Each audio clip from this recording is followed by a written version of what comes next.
ముందుగా ఒక వచనం చూసి ముందుకు వెళదాం. అది గలతీయులకు రాసిన పత్రిక 1వ అధ్యాయం 10వ వచనము. గలతీయులకు రాసిన పత్రిక 1వ అధ్యాయం 10వ వచనము. ఈ వచనంలో పౌలు గారు, నేను దేవుని దయను సంపాదించుకోవడానికే చూస్తున్నాను కానీ మనుషులను సంతోషపెట్టాలని చూడట్లేదు. అలా మనుషును సంతోషపెట్టాలని చూసేవాడిని అయితే నేను క్రీస్తు దాసుడినే కాదు అని స్టేట్మెంట్ ఇస్తారు ఇక్కడ. అంటే దేవుని దయను సంపాదించాలి, మనుషులు సంతోషపెట్టడానికి కాదు అని పౌలు గారు అంటా ఉన్నారు. మీరు జాగ్రత్తగా ఆలోచిస్తే చాలా మంది బోధకురాండ్రు కూడా మనుషులను సంతోషపెట్టాలని వారి మెప్పు కొరకు వాక్యాన్ని వక్రీకరించి బోధిస్తూ ఉన్నారు. గమనించాలి. అంటే జనాలు సంతోషపెట్టడం కోసం, అంటే వారు రారేమోనని చెప్పాల్సిన వాక్యాన్ని చెప్పే విధంగా చెప్పకుండా, అంటే దేవుడు ఎలా చెప్పమన్నారో అలా చెప్పకుండా మనుషులు సంతోషపెట్టాలని వారి మెప్పు కోసం వారికి అనుగుణంగా వాక్యాన్ని వక్రీకరించి బోధిస్తూ ఉన్నారు. అందుకే పౌలు గారు అన్న మాట ఏంటో తెలుసా? నేను క్రీస్తు దయను సంపాదించుకోవడానికే వాక్యాన్ని బోధిస్తూ ఉన్నాను, మనుషులు సంతోషపెట్టడానికి కాదని అంటూ ఉన్నారు. అలా మనుషులు సంతోష పెట్టేవాడిని అయితే నేను క్రీస్తు దాసుని కాదు. మరి ఇలా వక్రీకరించి బోధించేవారు ఏంటి పరిస్థితి? వాళ్ళు కూడా క్రీస్తు దాసులు కారు, క్రీస్తును వెంబడించేవారు కాదని మనం గ్రహించాలి. మరి క్రీస్తును వెంబడించిందే పరలోకం చేరతామా? ఆయనే కదా మార్గం, ఆయన ద్వారా తప్ప ఎవ్వరు కూడా తండ్రిని చేరలేరు, పరలోకం చేరలేరని లేఖనం సెలవిస్తూ ఉంది. ఆయనే స్టేట్మెంట్ ఇచ్చారు కదా యేసు ప్రభులు వారు.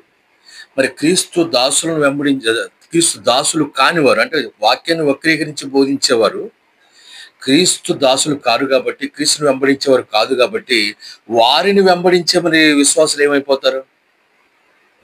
వారు కూడా దేవుని సన్నిధిని కోల్పోతారు, దేవుని చేరలేరు. అది మనం గమనించాలి. ముఖ్యంగా ఈ బంగారు ఆభరణాల గురించి క్రైస్తవ స్త్రీలు అలంకరించుకోవచ్చా, అలంకరించుకోకూడదా, ఈ విషయంలో చాలా మంది బోధకురాండ్రు లేఖనంలో ఏముందో వారికి తెలిసి కూడా వారు సంఘ విశ్వాసుల్ని సంతోషం కొరకు వారు సంతోష పెట్టాలని వాక్యంలో ఉన్నది ఉన్నట్టుగా దేవుడు ఏం చెప్పమన్నాడో అది చెప్పకుండా వాక్యాన్ని వక్రీకరించి మనుషులను సంతోషపెట్టే ప్రయత్నం చేస్తూ ఉన్నారు. ముఖ్యంగా గమనించాలి, ఎవరైనా సరే క్రైస్తవులకి వాక్యమే ప్రామాణికం. దేవుడు ఏం చెప్పారో అది వాక్య రూపేణ బైబిల్లో ఉంది. మనం బైబిల్ ప్రామాణికం, వాక్యం ప్రామాణికంగా తీసుకోవాలి. ఏ విషయమైనా సరే మనుషుల సంతోషం కాదు, అసలు దేవుడు ఏం కోరుకుంటున్నారనేది మనం చూడాలి. లేఖనానుసారంగా మనం ఉండాలి. అంటే దేవుడు ఏం కోరుకుంటున్నారో అలా మనం ఉండాలి. అది గమనించండి. ఈ బంగారు ఆభరణాల గురించి అందరూ చెప్పే వాక్యము, వక్రీకరించే వాక్యాన్ని ముందుగా వాక్యం చూద్దాం.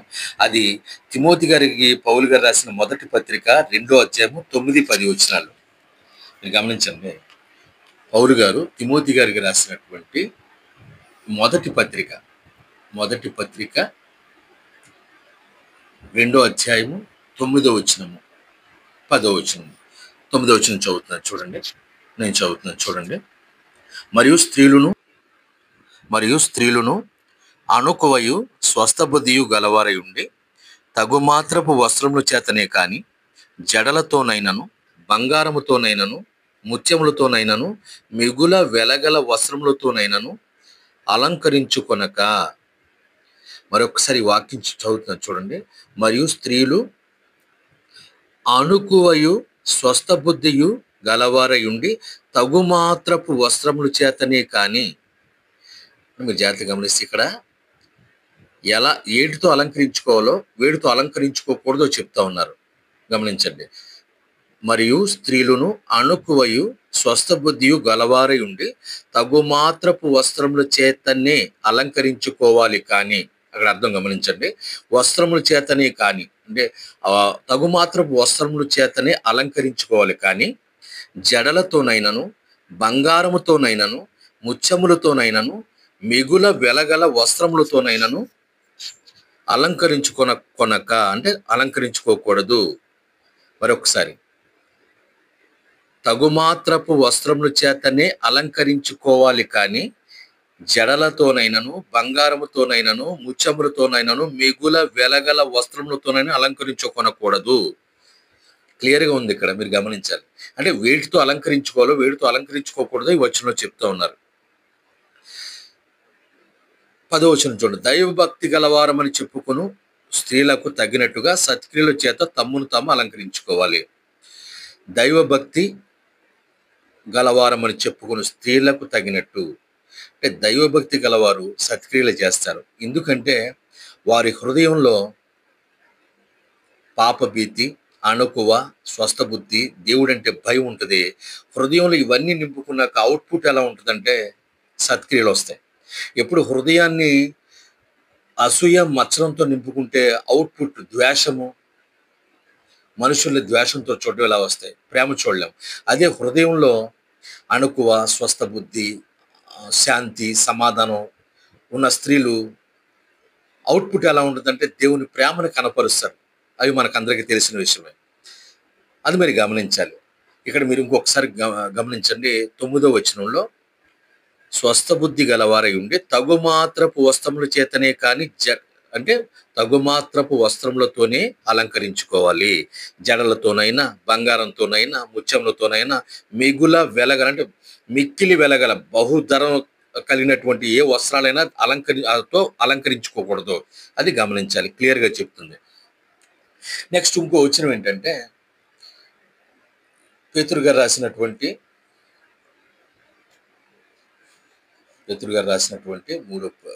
మొదటి పత్రిక, పేతురు గారు రాసిన మొదటి పత్రిక 3వ అధ్యాయం 3వ వచనం.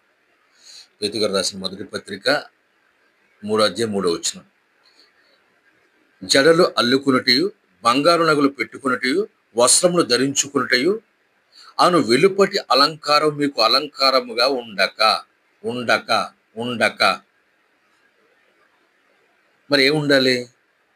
సాధువైనట్టియు, మృదువైనట్టియు నైనా గుణమును అక్షయ అలంకారము గల మీ హృదయం అంతరంగ స్వభావము, అంతరంగ పురుషుడు మీకు అలంకారముగా ఉండవలను. అది దేవుని దృష్టికి మిగుల విలువ గలది.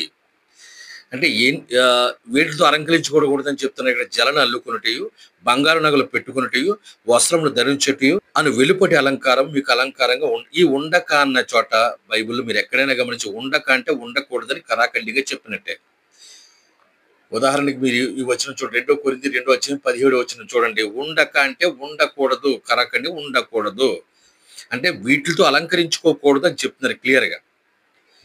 మరి ఏవిటితో అలంకరించుకోవాలని? సాధువైనట్టు, మృదువైనట్టు అయిన గుణమును అక్షయాలంకారము మీ హృదయం అంతరంగ స్వభావం. అంటే మీరు గమనించండి. హృదయంలో నేను ఇందాక చెప్పినట్టుగా శాంతి, అణకువ, స్వస్థ బుద్ధి, ఈ ప్రేమ ఇవి హృదయంలో నింపుకుని ఉంటే అవుట్‌పుట్ ఏమొస్తాయి? సత్క్రియలు వస్తాయి. అంటే దేవుణ్ణి కనపరిచే క్రియలు వస్తాయి. దేవుని క్రియలు సత్క్రియలు. మంచి క్రియలన్నీ కూడా దేవుని ఇచ్చే క్రియలు. మనం చేసే సత్క్రియ దేవుణ్ణి కనపరుస్తుంది. అటువంటి మీరు అలంకరించుకోవాలి, కానీ వాటితో అలంకరించుకోకూడదు. లాస్ట్ మాట, అది దేవుని దృష్టికి మిగుల విలువ గలది. అంటే దేవుని దృష్టికి విలువైంది ఏంటి? అవన్నీ ఉండకూడదు. ఇది దేవుని దృష్టికి విలువైంది. అంటే దేవుడు ఇది చేయమంటా ఉన్నాడు, అది చేయొద్దు అంటా ఉన్నాడు. అంటే ఆభరణాలు, బంగారం ధరించుకోకూడదని క్లియర్‌గా చెప్తా ఉన్నారు. చాలా మంది లేఖనాన్ని వక్రీకరించి చెప్తా ఉన్నారు. ఇప్పుడు విశ్వాసాన్ని బట్టి ముందుకు నడుస్తూ ఉంటాడు విశ్వాసి. ఒక్కసారే మారాలంటే కష్టం, గమనించాలి. ఒక్కసారే మారడం అనేది అవ్వదు. పడుతూ లేస్తూ ఒకానొక దినానికి క్రీస్తు రూపు ధరించుకుంటారు. అందుకే పౌలు గారు అంటారుగా, మిమ్మల్ని క్రీస్తు తీసుకురావడానికి నేను ప్రసవ వేదన పడుతున్నానని అంటారు. అందుకే లేఖనాన్ని ఉన్నదున్నట్టుగా చెప్పండి. దేవుడు ఏది చెప్పమన్నారో చెప్పండి. ఒక విషయం చెప్తానండి, గమనించండి. మనము మనుషులను సంతోషపెట్టడానికి, జనరల్‌గా మనుషులను సంతోషపెట్టడానికి ఏదో ఒక మట్టి వల్గారిటీ లాంగ్వేజ్ మాట్లాడి జనాలు నవ్వించి వెళ్ళిపోవచ్చు. కానీ మనం వెళ్ళిన తర్వాత మన గురించి ఆలోచించి వాళ్ళు సేదరించుకుంటారు. అదే మీరు మంచి మాట చెప్పండి. ఆ క్షణంలో వాళ్ళకి అర్థం కాకపోయినా కోపం వచ్చిన తర్వాత ఆలోచిస్తారు, అవును కరెక్ట్‌గా చెప్పారు కదా అని. అలాగా ఉన్నదున్నట్టుగా చెప్పండి. దేవుడు ఏది చెప్పమన్నారో అది చెప్పాలని ఆశపడతా ఉన్నాను. మీరు గమనించండి విశ్వాసులారా, బంగారం ధరించుకోకూడదు. ఎట్టి పరిస్థితుల్లో ధరించుకోకూడదు. మీరు నిర్గమాకాండం 33 వచ్చే 4, 5, 6 వచనాలు గమనిస్తే అక్కడ దేవుడే ఆభరణాలు తీసేయమంటాడు ఆ సిచ్యువేషన్ బట్టి. మీరు గమనించండి, బంగారం అనేది ఆభరణాల కోసం కాదు. బంగారం సృష్టించింది దేవుడు. ఆ పర్పసే వేరు. అది మీరు గమనించాలి. గమనించాలి మీరు. యెషయా గ్రంథము 50 గ్రంథము 3 అధ్యాయము 16-23 వచనాలు చూడండి. అక్కడ కూడా దేవుడు ప్రజలు బంగారు ఆభరణాలు పెట్టుకోవడం అనేది తీపిచ్చేస్తానని అక్కడ మాట్లాడుతా ఉన్నాడు. దేవుడు బంగారం సృష్టించిన పర్పస్ వేరని అది గమనించాలి. ఎట్టి పరిస్థితుల్లో బంగారం ధరించకూడదు. ఈ మాట చెప్పలేక జనాలు ఇబ్బంది పడతారని, బాధపడతారని బోధకులు అంటూ చెప్పట్లేదు. గమనించండి. దయచేసి లేఖనాన్ని అర్థం చేసుకోవడానికి ప్రయత్నం చేయండి. ఎందుకంటే దేవుడు ఏం చెప్పమన్నారో చెప్పండి. అది పాటించడం వల్ల, దేవుడు ఆజ్ఞలు గైకోవడం వల్ల, దేవుడు ఏం చెప్పినా చేయడం వల్ల పరలోకం చేరతాం. ప్రతి క్రైస్తవుని గురి పరమపురి. అది ఆలోచించండి. లేఖనాన్ని అర్థం చేసుకోండి. ఇబ్బంది కలిగిన, బాధ కలిగిన, చేదుగా ఉన్న సత్యాన్ని అంగీకరించండి. వందనాలు.